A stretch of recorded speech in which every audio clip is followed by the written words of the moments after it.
I didn't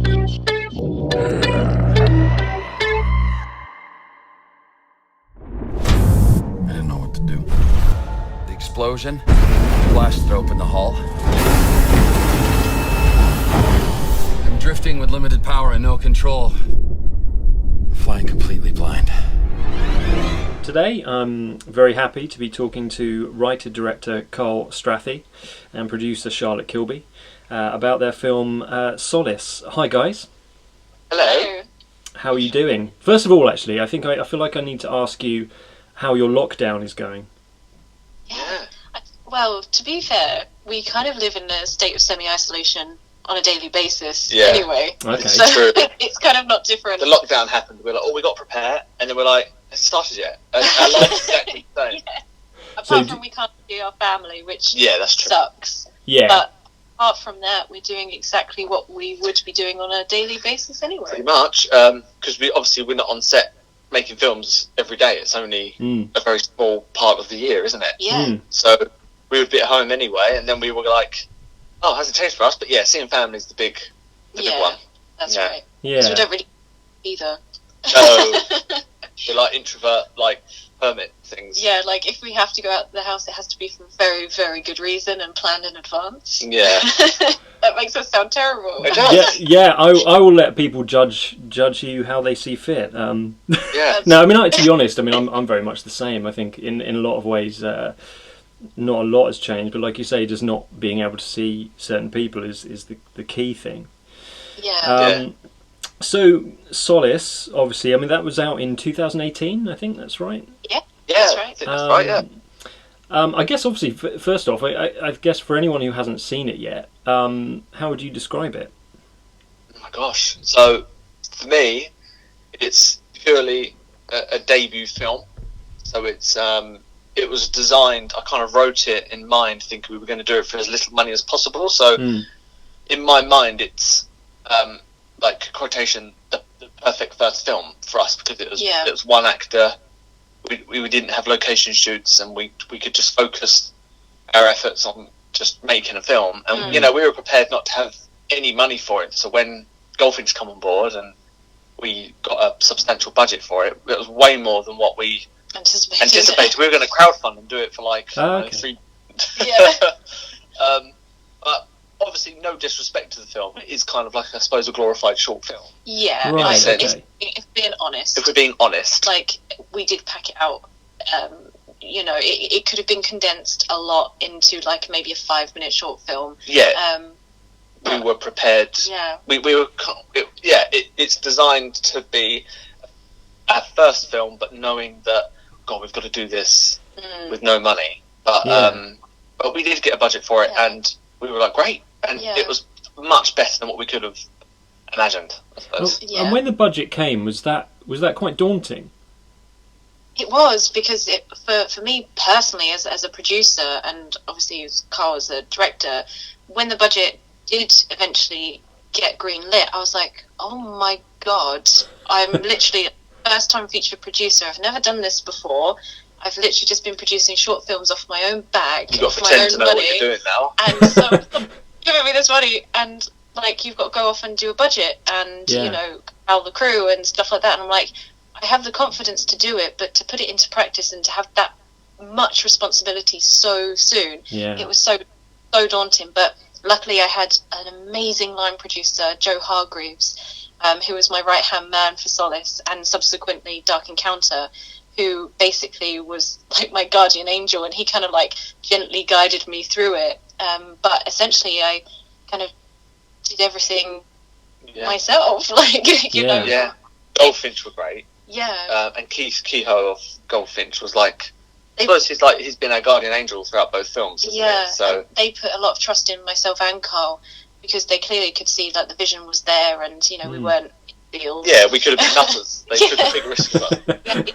They really did. And for any sort of exec or studio facility taking a sort of risk on first time filmmakers is really daunting, but I so appreciate them for going out on a limb for us. Yeah, but the budget was daunting, but at the same time it felt like Moses had arrived, didn't it? Yeah. That's right. And we came in on budget and on schedule as well, which I'm really proud proud of. Well, I was going to say, yes, well done. I mean, was there... I mean, obviously we talked a bit about the budget, but was there a specific thing that made it fall into place? Like you're saying, we're going to crowdfund this, and I'm assuming at that time you didn't even know who would be cast. So, but was there a moment where you went, yeah, this is the start, this is where we're going to get going? Well, it's a long journey for SOLIS, yeah, wasn't it was, yeah. We didn't know what feature we were going to do. We jumped around features, and then when SOLIS was written, for a while, we were like, how are we going to do it? We have to prepare to crowdfund. I think we even got the crowdfunding page all set up. Yeah, but backtracking from the crowdfunding page, we had like 3 years worth of development for SOLIS, because Carl wrote the script knowing that we needed something that's going to be relatively simple to make on a low budget, one actor, one location, blah, blah, blah. So we started to kind of corral people around the project. So, for instance, we reached out to Tony Noble, the production designer. He'd done Moon. That's right. And we basically said, could you read this and would you like to come on board? We don't have the money yet, but... Because we're nobodies. We knew we needed people. Yeah, that's the important thing. Mm. That's the thing. And then we reached out to Stephen Ogg, because at that time Carl was playing Grand Theft Auto 5, which Stephen Ogg plays a character called Trevor Phillips. And we were like, actually, this guy is a really, really good actor. I wonder if he'd be, up for doing. But it was a nice balance, wasn't it? Because he wasn't an A-lister at all. No. He'd just done Grand Theft Auto, and I thought he's the kind of guy who could do with something like this. Yeah. But he's got a big fan base. Exactly. So we reached out to him, and it was a cold call situation, like Tony Noble. And we said, could you read it? Could you kind of, like, if you want to do it, can you attach yourself? We don't have the money. Same old thing. And literally, we had our sort of key talent, like, behind the camera and in front of the camera. And we just started to work on the overall look. I think it was another 3 years after that. It was another 3 years after we got Steve. Oh, was it? Yeah. Okay. Yeah. I think so. And we basically Carl did storyboards. We did, like, a little feature animatic with the storyboards. Yeah, the whole film, was it? Yeah, we did costume designs. Is that answering the question? I believe so. It's answering the question and then some. But I also just thought with someone like Stephen, you say, like, so he came on board, then you had like 3 years. Do you have to kind of drop an email every few months and go, all right, Stephen, yeah, we're still on, don't worry. Yeah, definitely. Yeah, it's because you really we didn't know him, so I'd spoken to him on the phone a few times, and emails were back and forth, but he always replied, and we done calls quite a lot, I think, and we just went over the script. He was a really good sport. He was a really good sport, and he was up for it. Obviously, none of us knew where the money was going to come from, but I was personally worried about him getting fed up and saying, I can't bother now. And I was worried that just go off and do something big and just think, this is not worth my time. And we were really worried, because you know what Hollywood can be like, that someone somewhere, someone whose representatives was going to say, we've wasted our time, we want some money. Yeah. Work, and it's like, oh my god. But we did run into a trap of, we kept going over the script. And I remember at one point, I thought, oh my god, we're still going over the script, it's overcooking it, and it was becoming something which I ended up not liking it. I was like, we need to go back. Because it's taken so long, got nothing else to do, we kept going over it, and it was changing so much. So it's like overcooking a dinner eventually. No matter how great the food is, if you keep cooking it, it's going to burn. We had to backtrack as well at one point. But yeah, I was worried about it going stale, but he stayed with us. He was, and we really appreciate and respect him for that. That was really great. Unheard of as well in the industry. No, that's fantastic. I mean, I've now seen the film a couple of times, thoroughly enjoy it. And I think what I love about it is that, obviously I've spoken to you about this a little bit, and I know it's low budget, but the look of the film doesn't look low budget.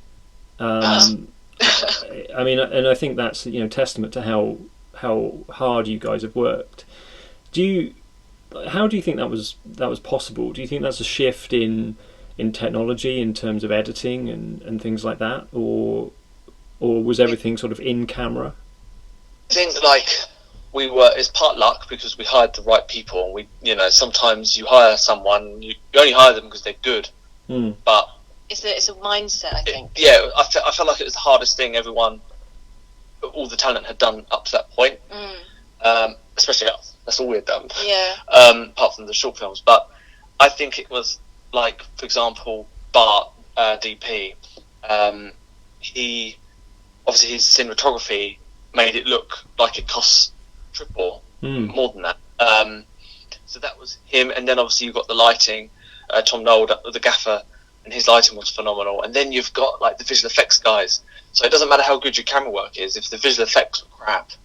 The film, so it is, in my opinion, every department was just hitting the right notes, and they were kind of harmony with everybody else. Yeah, and they knew, I can't do that because I haven't got the money. So how do we? And I think the trick is, you've just got to think outside the box. Yeah, everybody has to have that low budget mentality, because there's some people who come in and they say that can't work, you can't do this without this, and yeah, they're right for sure, but we don't have X and we don't have Y. Yeah, so how can it won't look good if I don't have a week on this scene, or we need to do no less than 10 takes to get this right, whereas we could sometimes do more than 2 takes. Yeah, exactly. Right. It's the mindset, I feel. It is a mindset, isn't it?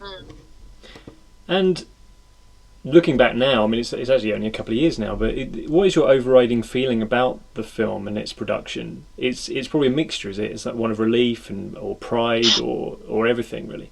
I'd say it's a big mixture. So when I think of it, I feel quite cold, because I suppose the anxiety of it's our first film, and I thought, oh my God, the studio have taken like a leap of faith with us. If we screw this up, we might not ever make a film again. Yeah. And if these guys don't want to work with us again, who will? So I actually started sleepwalking during the shoot. Yes, oh my God. Really? I hallucinated. I used to hallucinate every night, and I'd think Joe Hargreaves, our line producer, was in bed with me. And I swear, to this day, I was looking at Charlotte, I woke up, and I'm looking at Charlotte, and I'm like, it's Joe! And Charlotte's got a head of red hair, Joe's got no hair. And I'm like, Joe, in bed with me, like, what are you doing? And then eventually Charlotte's face morphed through, and it was Charlotte, and saying, what are you doing, Carl? Are you okay? And I'm like, wow, and that was real. My perspective of this whole thing, I woke up and he's opening and closing the bathroom door, going, where is everybody? Why isn't anybody on set? And I'm like, Carl, it's like 2 o'clock in the morning, get into bed. And yeah, you woke me up. Slowly started to wake up thinking, oh my God, where am I? I was having a dream.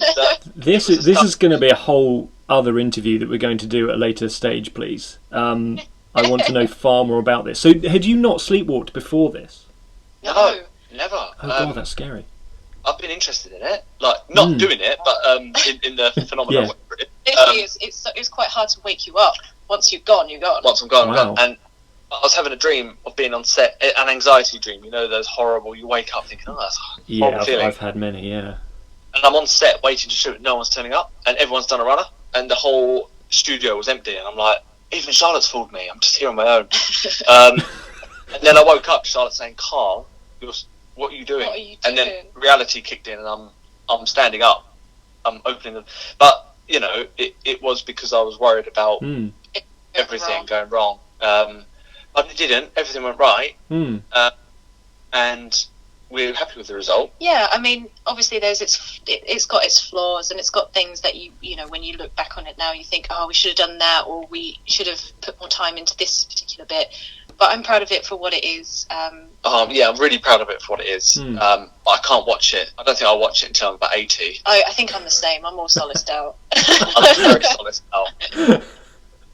I mean, it has the feeling of something like Buried, doesn't it? It's kind of like Buried in space, that kind of high concept. And was that... Because you were talking about how you were kind of overcooking the script, as you say. So was it always intended as this kind of high concept, and when you found yourself sort of overcooking it, was it becoming something else? Yes. So originally, like the concept was just a one-man movie. So I like Buried. I don't do a one-man film and make it really commercial. I don't necessarily want it to be a horror film, but I want to do it like it's doing space. That's like commercial, but a one-man movie in space and that kind of thing. So that was the original concept. But I think when we were overcooking it, we were just going over things to make it more detailed, add more life. But I honestly believe there's no such thing as perfection. So nothing is perfect. So, but the human strives for it. So they're trying to perfect it, and they're just making it worse. And there's no perfection. Sometimes you just got to go with what it is. And the overcooking, I can't remember. It wasn't that it was getting crap. It was just becoming. I think it was straying off vision. I think sometimes, simplicity is better. Yeah. And it was becoming slightly more complex. And it's like we were crowbarring it because we had the time to overcomplicate it. I think it's because we were worried it was going to be boring. We were worried that it was going to just be a one man in space. We got used to its smell, didn't we? Yeah, we were like, how can we smell make it anymore? How do we make it more of a one man film? He lands on a planet and there's, aliens and... Yeah.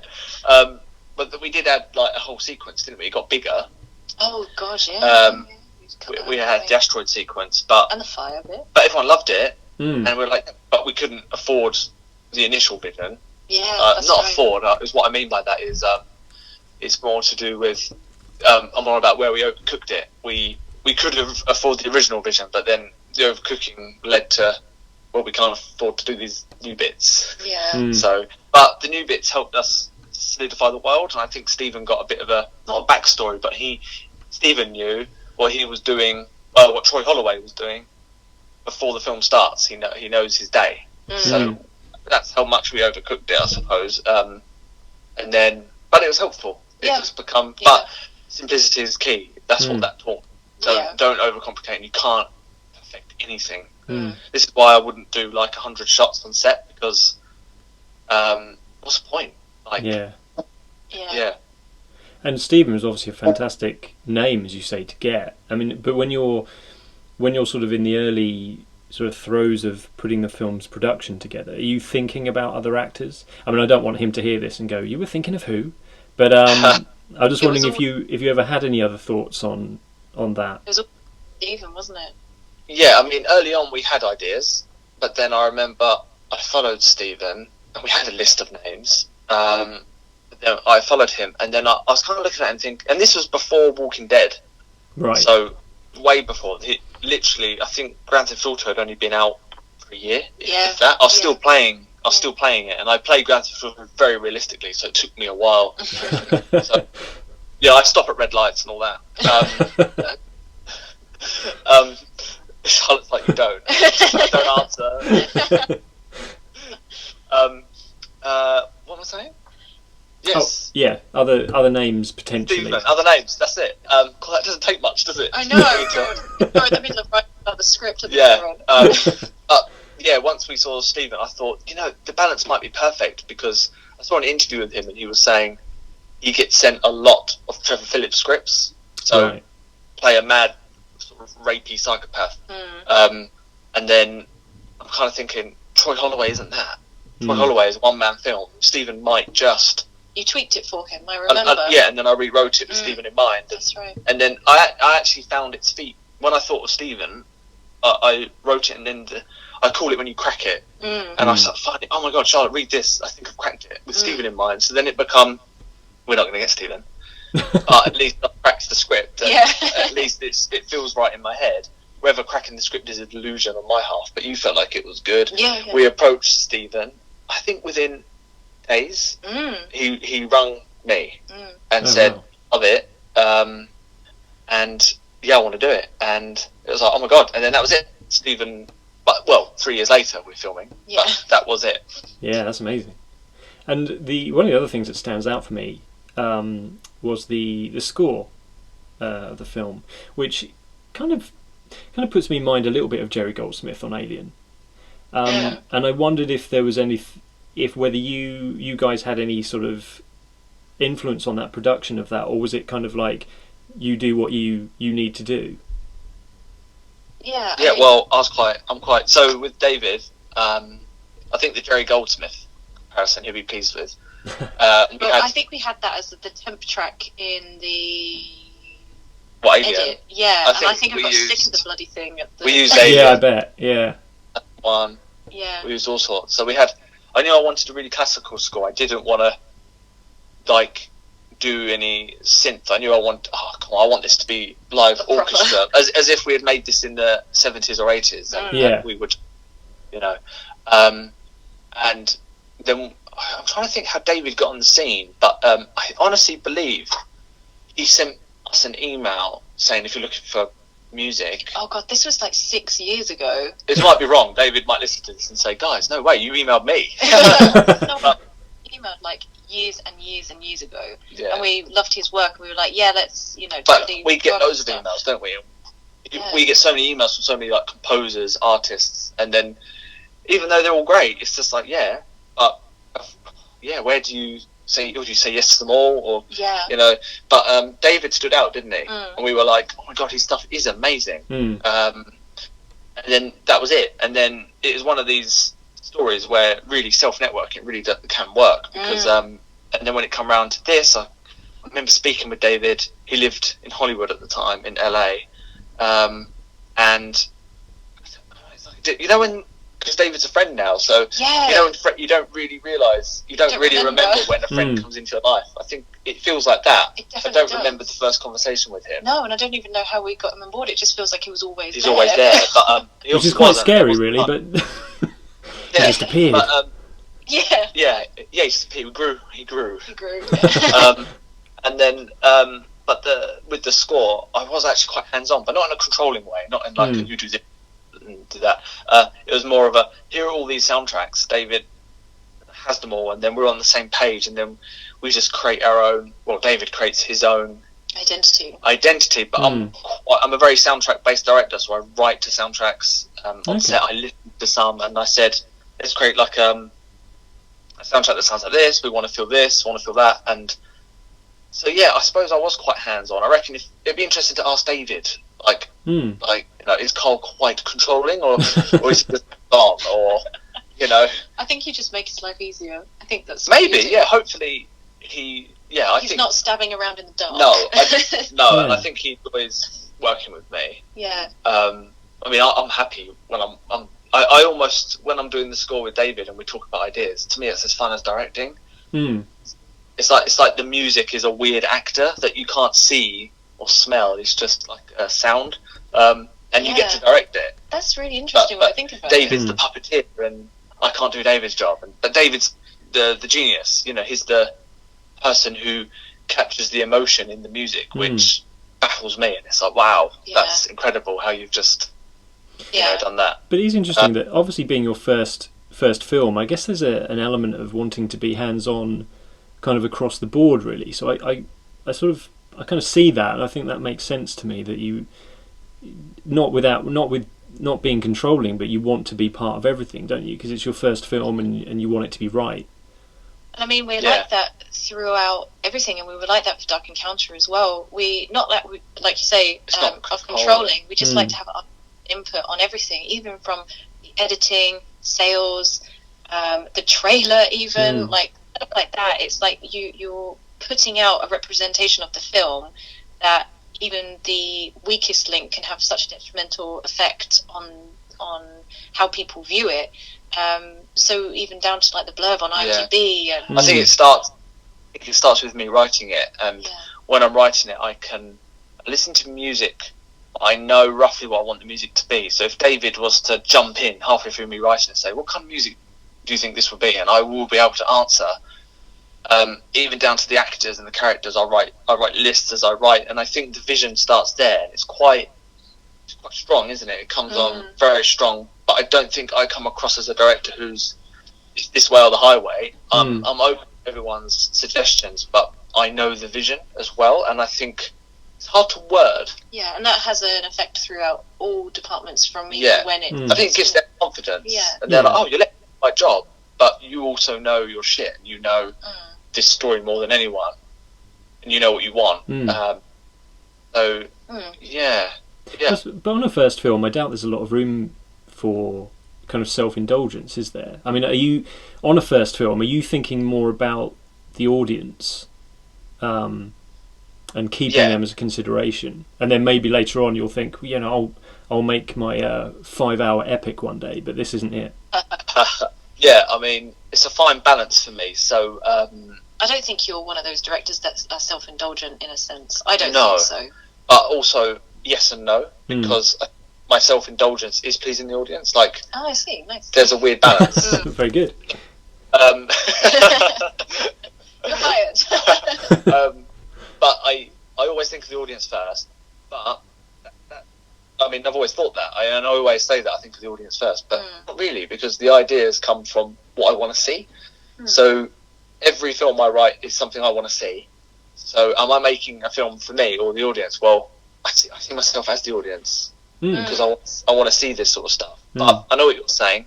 I think if I 100% had my way and everyone was a robot, my films would be 3 hours. Every single one would be about 3 hours long, and the shots would drag endlessly. And then that's when, you know, you get the other talent in. You know, Bart's suggestions, Charlotte has her suggestions from the script stage, and it's important that you listen, because it's, if it was just made for me and only me, it would probably only appeal to a very small group of people.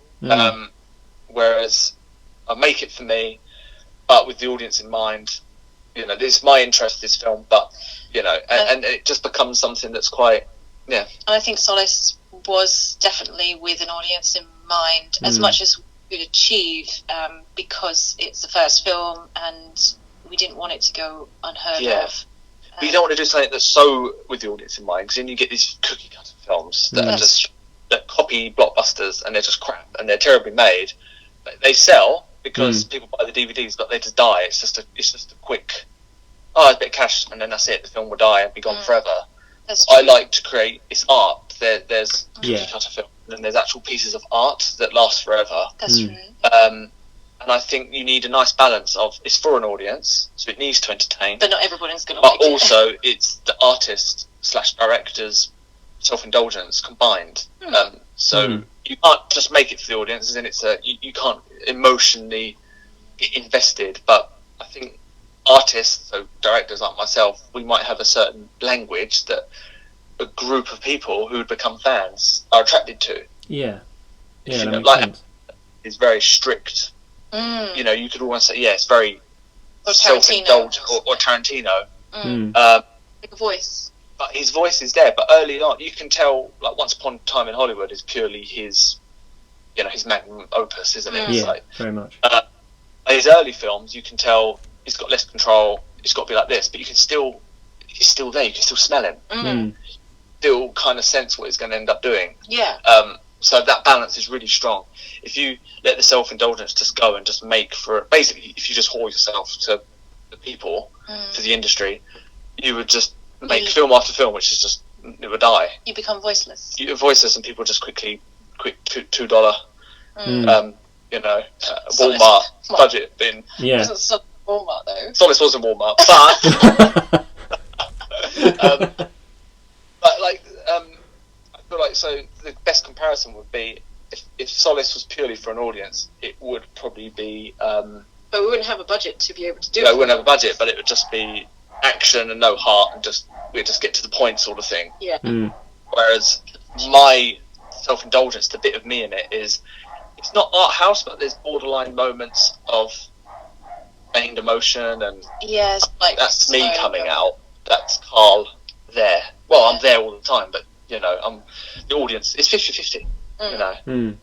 Yeah, it's quite weird. I've answered that in a really psychological. No, but that's good. I mean, I was actually thinking. I mean, obviously, it's a film that's about a character dealing with a crisis. So, do you, with that kind of thing, do you do research on the kind of psychological levels that someone would go through when they're dealing with a crisis, so that you can sort of write the character to react appropriately? Yeah, definitely. I've really studied people, and I've always done that. And I think all my films will be a study of humans. So it doesn't matter what we're dealing with. Even if it's a Godzilla film, it would be a massive study of human emotion. And this is an internal and external crisis he's going through, isn't it? Yeah. So on the outside, the DVD cover looks cool. It's a man in space, asteroid miner, blah, blah, blah. But when you get to the core of it, all it's about is a man standing on a ledge ready to jump. It's a suicide movie, basically, and he's a man. You could say he represents all men, in a sense of the vulnerable man in a vulnerable state. Logically can't communicate, so his comms aren't working properly. It's symbolic of that, and he's blind. Towards the end. Spoiler. Yeah, we'll put a spoiler alert on the beginning. Oh yeah. So yeah, I really studied a mental state there, but then I just crammed it into a commercial piece, a vehicle that looks appealing and attractive. People eye candy as well as thought provoking if you want to sit and really think about it. Yeah, that's a point. Yeah. And obviously we've talked a bit about you being very controlling, Carl, and but as it's your first feature, there must be elements where you literally just have to put your trust in the people around you so that you can just concentrate on your shots and concentrating on performance. And was that difficult? No, like everyone we've worked with so far has been so talented and dedicated to what they do.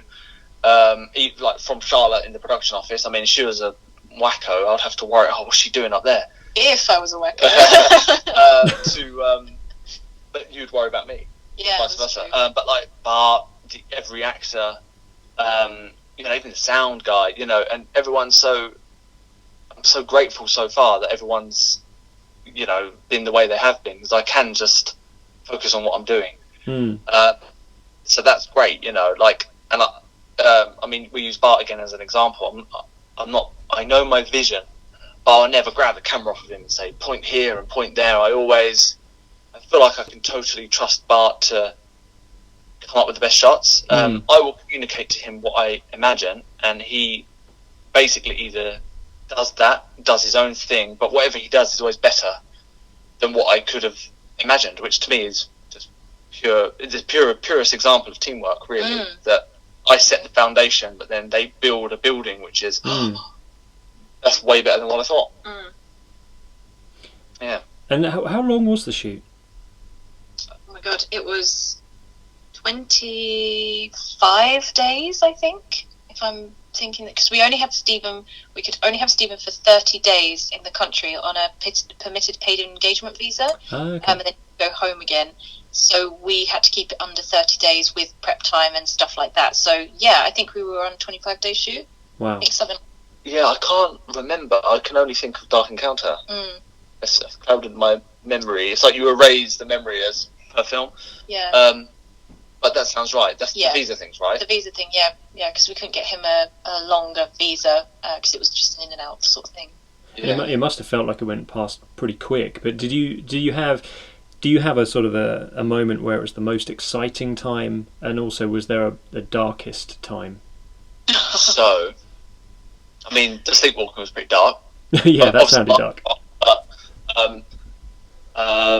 there was a time when we fell back a day.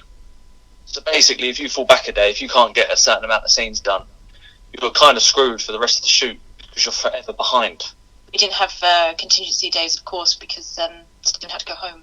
So that was There's no contingency. And there was Christmas coming up as well. Yeah, we wrapped on Christmas Eve. Oh yeah. Oh, wow. So if we didn't get all the scenes done, it's like, okay, we'll skip that scene. Well, you can't because of the story. So there was a lot of rejigging about halfway through the film. Moments where, I mean, one point I was thinking, right, we're running out of time. We're going to have to cancel Christmas. No Christmas. I'm going to have to rejig narrative into like one scene instead of two. That's pretty much why I sleptwalk, I think. Yeah, because we had to... Sleptwalked? The past tense? We had to cut that fire scene. There was a fire scene. There was meant to be a CGI fire roaring, like in zero gravity, and we stayed up till like 3 a.m. to figure that out. It seems obvious to cut it now, because people who have seen it might be like, yeah, you don't need a fire scene. But at the time, the script was hinged on it. That was the bridge, and we're cutting out the middle of Golden Gate Great Bridge, and we were like, we need to put something, we need to join it. So that was the sleepwalking. The best time, reason. though. So that was the worst time, wasn't it? Because that was that the worst time? I think that was the worst time. Yeah, because we were falling behind, and we had to get rid of something. And no one else cares. Like, this studio to worry about. We're hired to come and make a product which they can sell. And to do our job, pretty much. So, you got to sit there in silence, just rocking and drooling a little bit, thinking, how are we gonna do it? But we did it. So that was pretty dark, but you need your darkness for the light. And I think the last day was probably the best day Funny that, yeah. Because we'd done it, and I think the last day Stephen had already gone home, and we were doing pickups, and I was in the space suit, so I was Stephen. Oh, amazing. Any shot when Stephen's in his space suit, any shot behind him or his hands is me. Oh, amazing. Yeah, towards the end. Well, he's only in the space suit at the end. Oh yeah. I've done the spacewalk. So any scene where you just see his hands on the spacewalk, and any scene, it's all of the stuff in the spacesuit. Yeah. It was all day. It's me and my hands. So, which is from the spacewalk onwards, isn't it? That's right. Yeah. Yeah, that was me. That was the last day, and I remember just feeling really happy because we had done it. There's no way this could screw up now, which was, you shouldn't ever think that. Anything could have happened. But I didn't feel like it. I thought, fuck it, nothing's going to happen. But yeah, because you were in the suit, and I know that from when we've spoken before that you guys do little cameos here and there. Yeah. And Charlotte, I believe there was definitely a photo of you in this film. Yes, and there's more than a photo as well. Yeah. The space. That sounds terrible. Yeah, I've made that sound really creepy. Sorry for anyone listening. Your mind went there, so. Yeah. I'm the unwell one. I'm the voice of the suit, the ship, whatever. The ship voice. The ship voice, the spree voice. That says O2, depletion, and all that nonsense. Mm-hmm. And in the picture of, it's Holloway, no, it's the guy Milton, beside Milton, that's it. His family, Charlotte's his wife, and the two little children are my nephew and niece. Nephew and niece. Brooke and Riley, and they're my sister's kids. Oh, nice. Yeah, they didn't know what we were doing at the time. Yeah, take a picture of Auntie Charlotte. Smile, damn Why is there so many pictures? Yeah. And now they're in the film forever, which is great. Yeah, it's nice. That's very cool. Yeah. I imagine that if you're a young director and producer, is it something you're kind of worried about gaining the trust from your cast and crew? Because it's your first feature film, and is there something specific you think you did or said to kind of gain the trust of everybody? I think it's my grey hair. Right. Everyone thought you were older or something. Yeah. It's true though. I had people coming up to me saying, "Look, don't bullshit us. How old is Carl? You can tell me the truth." This is mid-shoot, wasn't it? And I'm like, he's 26 years old at the time. Yeah, he's I'm not 26. Now. They're like, "Shut up! Stop lying to us." I'm like, honestly, he's 26 years old. And they're like, "No, we don't believe." They thought I was your sugar daddy. Charlotte's older than me. By a couple months. Yeah, well, yeah. Isn't it? Well, Carl, you turned 30 recently, didn't you? Months. Pardon? You turned 30 recently, didn't you? Yes, the other day. Well, happy 19. birthday. Thank you. Yeah, I'm not catching up with the greyness of my hair, though. No. But it helps because, my hair is grey and it went grey early. I don't know why. I wasn't shocked It's genetic. at one point. Your sister's the same. This is the same, mum's the same. So it's genetic. But I think it's easier for a guy. Yeah. It's fine. They pull it off easier. On a more serious note, I found it quite daunting because not only was I quite young, I was also... You look young. Okay, thank you. I suppose that's a compliment. Yeah. But obviously being in a position of kind of, not in charge sort of thing, it was kind of daunting to, as a young woman to have the number one spot and the number one seat. You just kind of think, will people take me seriously? Because no names, but someone did get fired. No names. We're not going to say any names. I try not to bring this up, but I think we should. Now's the time. Yeah. But a crew member walked, first time meeting me and Charlotte. It's fine with me. Hey, how you doing? Yeah. Walked into the production office and I said, "Here's the producer," and he literally looked at Charlotte and went, "You're in charge." And she went, obviously, yes. And he went, "You're a woman and you look about 12." And it was like, oh. And wow. He didn't get the job. He didn't get the job. Well, good, and I kind of hope he didn't get any more jobs after that. But I'm sure he's being funny, but those jokes aren't I think he was trying to be funny, but it didn't work. No, but yeah, I mean, you get people like that, unfortunately. But, yeah, and this is exactly the sort of thing in the industry that we're hoping to get rid of, and we shall talk about that a little bit more in a separate interview, I think. Yeah. But luckily, that was the one and only time that happened. It is. and then from then on everybody was scared. No, they weren't. It was actually, I think it's just being just a decent human being, and we spent time with the crew, we socialised with them, we were them. But you do get the men, the older guys who are more experienced, who really don't like it when a younger female producer is in charge, and that's what that problem was. It was what? But it's like, oh, you're out of date, my friend. You want to go. That's right. But yeah, like in terms of gaining the respect of the cast and crew, it's just about being a human being and not being a dictator boss. No, we weren't ruling with fear at that point, and we didn't want to fire anyone. But it's like, we can't work with that. That's terrible. Yeah, no, of course. I like to think, anyone would say we led our sets with respect and care. We weren't. Yeah. I mean, we don't we act like a producer and director on set, but when the cameras had stopped shooting, we spent time with people, we socialised, we got to know them. If anybody had a problem, they knew that they could always come to us and not be judged or penalised or anything like that. It was one of those very it's just a film. It's just a film. It is stressful because we are dealing with a lot of money and we got to make a good film, but also we're all alive and we're all alive at this point. We can have fun doing this. It can be a lot of fun. Yeah. So, and even after just one film, you proved that you're clearly doing something right. So that's a massive positive for you guys, and it's a massive positive for the industry. So congratulations on Solis. It is an amazing debut, and I believe is on Netflix UK at the moment. Yes, it is. Yes. UK. I check regularly to see if it's still there, and I'm like, what? It's still there. It is still there. I watched it. I think I only watched it a few days ago. Oh wow! And if you're in the States and you want to watch it on Netflix, you can just get like a VPN and you can change your country to thing, and you can watch it on there because I've got a VPN and I just checked it out, and then you can as long as you just change your country. Too complicated for me. I just have a VPL. Yeah, it's all a bit techie for me, but at least it is on Netflix UK. So if you are listening to this in the UK, you're all good. But thanks for speaking to me today, and we shall speak again soon about your second film, Dark Encounter. So thank you very much. Thank you so much.